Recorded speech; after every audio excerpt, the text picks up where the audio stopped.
Hi, Andrew Bell here, and really pleased to provide you with this fortnight's market update.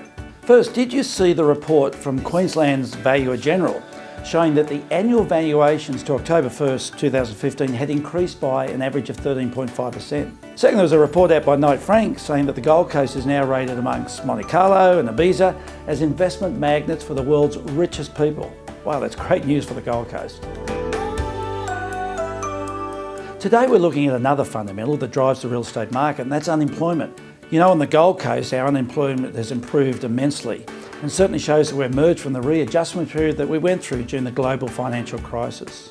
One of the great beneficiaries of that turnaround in employment opportunities on the Gold Coast is the fact that it will drive higher population growth for our region, which in turn will increase demand for real estate. You know, unemployment affects the real estate market as it creates demand through the willingness and the ability of people to borrow and repay. There are three standout points about unemployment. First, there's a very clear linkage between employment and price growth. However, there are really two aspects of the workforce, the employed and the unemployed. And sadly, most of the commentary and media focus is always on the unemployed. On the screen now is the journey of unemployment since the early 2000s.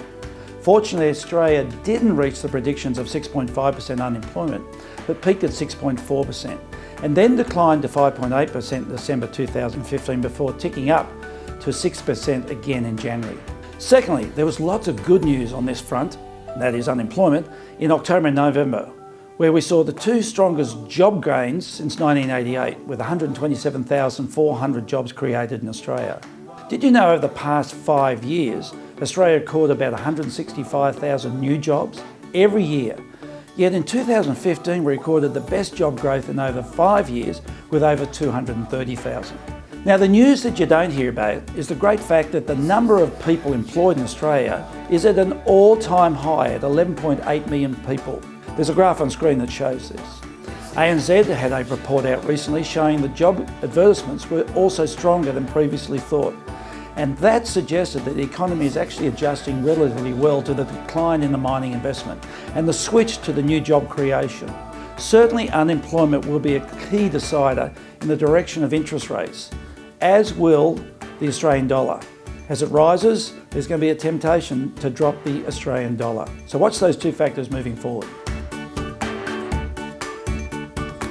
We're obviously getting ready for our Easter tourist season, which of course coincides with school holidays. We saw the huge impact on the real estate activity during the Christmas school holiday period and expect that with all of the fabulous news about the Gold Coast, that there will be a repeat of that strong buyer surge over that Easter period. Anyone thinking of selling, please contact our autumn event hotline on 1800 198 009, as we'd love to be able to look after you. Well, that's it for this fortnight. I look forward to catching up with you in 2 weeks' time. See you then.